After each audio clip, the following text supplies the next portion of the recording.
Aujourd'hui, nous allons faire un travail sur les compléments de nom, c'est-à-dire les mots qui complètent le nom, qui précisent le nom.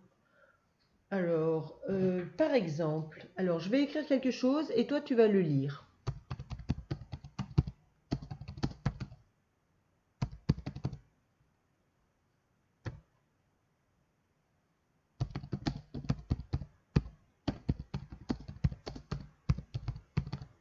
Oups, j'ai oublié une lettre.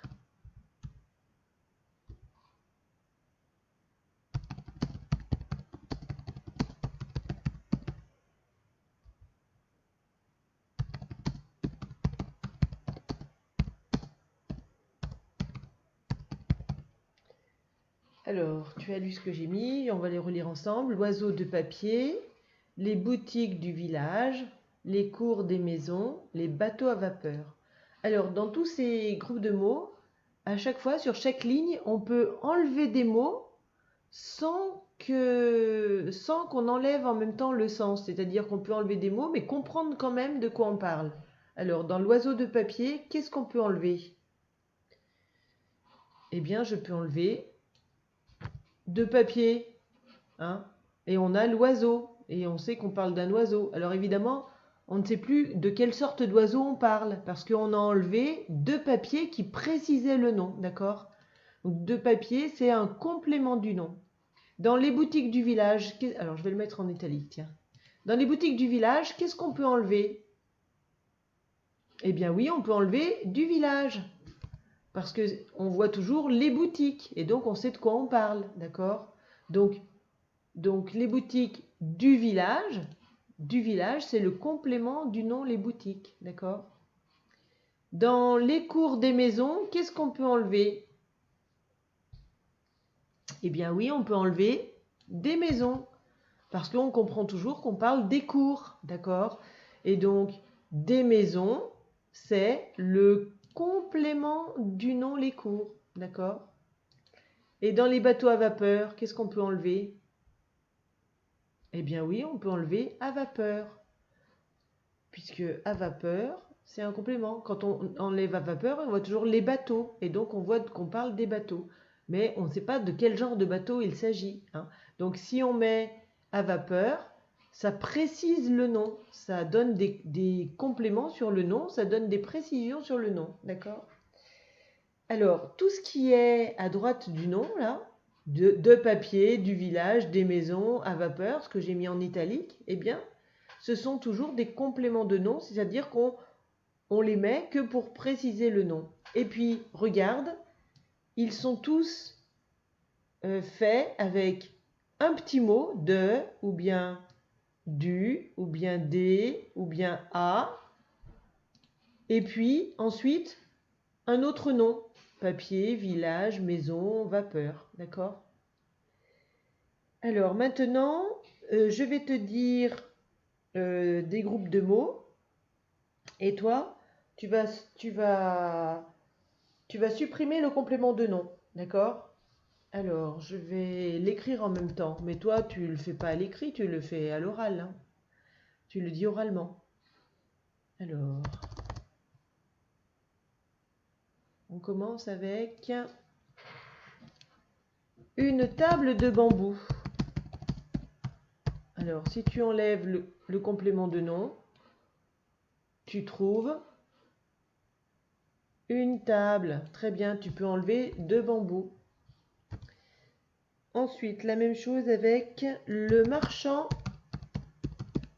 de cerf-volant.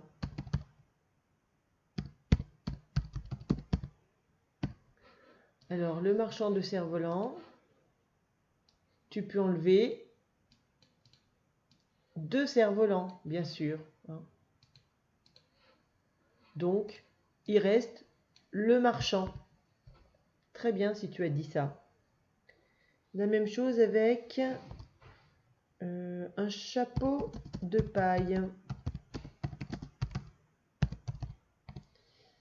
Alors, on peut enlever deux pailles, hein. Donc maintenant, il nous reste un chapeau. Bravo si tu as dit ça.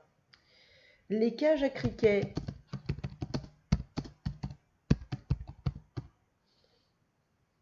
Eh bien oui, on peut enlever à criquet. Et on aura comme ça les cages. Donc à chaque fois, tu vois, à chaque fois qu'on enlève le complément de nom, eh bien on enlève une précision sur le nom. Là maintenant, quand on parle des cages, on ne sait pas ce que c'est comme cage. Si c'est des cages pour un canari, un criquet ou une cage pour une petite souris par exemple, hein. On ne sait pas de quoi on parle exactement. Allez, on continue avec les bateaux du port. Eh bien oui, on peut enlever du port. Et donc on aura les bateaux. Alors la même chose avec les crevettes du fleuve.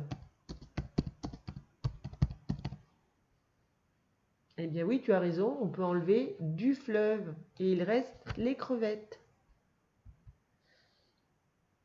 Et puis un dernier, la carriole en bois. Eh bien oui, on peut enlever en bois, ce qui nous dit en quoi est la carriole, d'accord? C'est le complément du nom. Et donc il reste la carriole.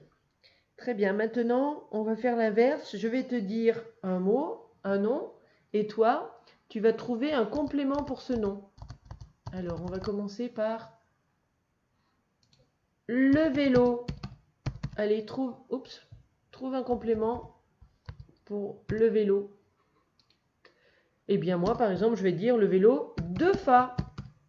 Hop, une majuscule, ça sera mieux. Et de Fa, c'est le complément, d'accord? Allez, la même chose avec la table. Allez, cherche un complément. Eh bien moi, j'ai trouvé par exemple la table de travail. Mais tu aurais pu aussi dire la table en bambou ou bien la table de cuisine, d'accord? Alors maintenant, la même chose avec les rues.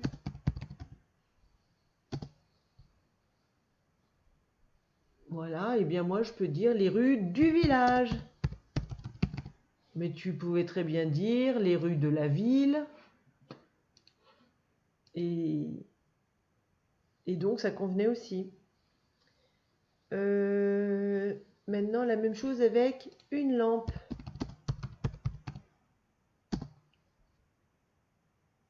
Alors moi j'ai trouvé deux bureaux, une lampe de bureau, mais tu pouvais très bien ici aussi dire une lampe de chevet par exemple. La lampe de chevet, c'est la lampe qui est à côté de ton lit, que tu allumes la nuit. Ensuite, un chapeau. Alors moi je dis un chapeau de soleil. Mais tu pouvais très bien dire un chapeau de paille par exemple, hein, ça marchait aussi. Et puis pour finir, les beignets. Alors évidemment, on pouvait dire au gingembre. Les beignets au gingembre.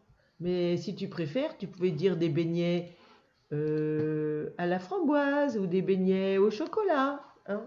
Voilà, très bien. Alors maintenant, on va continuer le travail avec le travail sur les homonymes. Alors les homonymes, tu te souviens, on l'a déjà vu plusieurs fois, les homonymes. On avait vu qu'il y avait des mots qui se prononcent de la même façon, mais qui ne s'écrivent pas de la même façon et qui ne veulent pas dire la même chose. Hein, comme eau, c'est eau et l'eau du robinet. Une paire de gants ou de chaussettes et un paire de famille. Un pot de fleurs et la peau de banane. Ou bien une canne pour s'aider à marcher et une canne, la mer des canetons. Un port, l'animal et le port où les bateaux se rangent. Une tente qu'on utilise en camping et une tente dans notre famille. Et puis on avait vu aussi une reine, donc celle qui gouverne le royaume, et un renne, l'animal. Et puis, alors aujourd'hui, et non, la dernière fois on avait vu aussi la mer, donc la mer où il y a les vagues, et puis la mer de famille, et on avait même vu aussi qu'il y avait aussi le maire de la commune.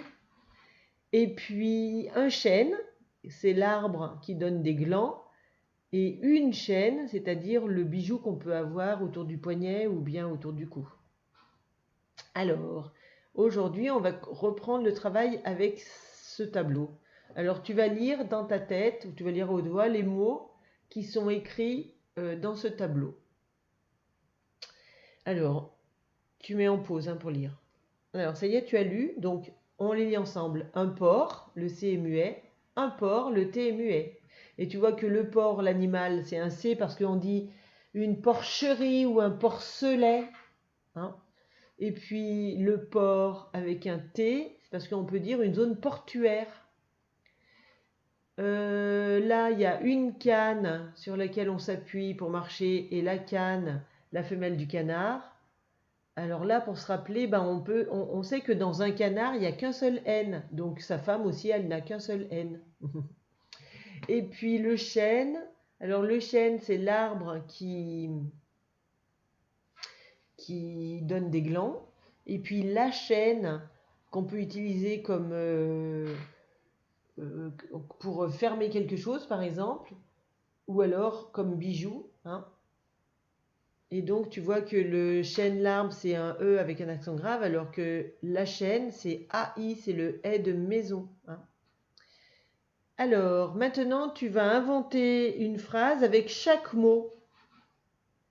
Et puis, quand tu auras fini, tu remettras la vidéo en route. Alors, ça y est, tu as inventé une phrase avec tous les mots. Eh bien, maintenant, je vais te dire des phrases. Et toi, tu vas chercher de quel mot il s'agit. Alors écoute bien. Julie a une jolie chaîne autour du cou. Alors, chaîne, c'est donc là ou là. Et donc, le vrai chaîne, le vrai mot chaîne dans Julie a une jolie chaîne autour du cou, c'est celui-ci. Hein. Hop là. C'est celui-là. Une chaîne avec A-I-N-E. Bravo si tu as trouvé ça. D'ailleurs, je ne l'ai pas dit, mais il faudrait que tu l'écrives au brouillon à chaque fois, le bon mot, d'accord? Allez, on reprend. Maintenant, tu cherches le mot qui est dans cette phrase. Les bateaux arrivent au port. Les bateaux arrivent au port. Alors voilà, eh bien le mot port, dans ce cas, c'est celui-ci. Bravo si tu as écrit ça. Ma grand-mère utilise une canne pour marcher. Oh. Ma grand-mère utilise une canne pour marcher. Oui, tu as trouvé le bon mot canne, c'est celui qui a deux N. C'est celui-là, hein, celui qui a deux N. C-A-2-N-E. Bravo si tu as écrit ça. Un porc ressemble à un cochon. Un porc ressemble à un cochon. Oui, bah évidemment, c'est celui-là, hein, un porc. C'est celui qui ressemble au cochon. C'est un cochon d'ailleurs. Hein. C'est juste qu'on appelle porc l'animal qu'on va utiliser pour la viande. Hein, voilà. Donc bravo si tu as écrit ça.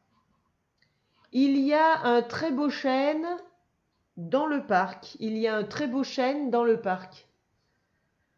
Eh bien oui, c'est celui-ci. Hein, parce qu'en plus, j'ai dit un chêne et pas une chaîne. Donc forcément, c'était celui-là. Bravo si tu as écrit ça. Et pour finir, la canne est suivie par 5 canetons. La canne est suivie par 5 canetons. Eh bien oui, c'est celle-ci. Hein, avec un seul N. C'est la femelle du canard. Bravo si tu as écrit ça. Alors, je te laisse maintenant et je te retrouve dans une autre vidéo pour t'expliquer le fichier, page 50. À tout à l'heure.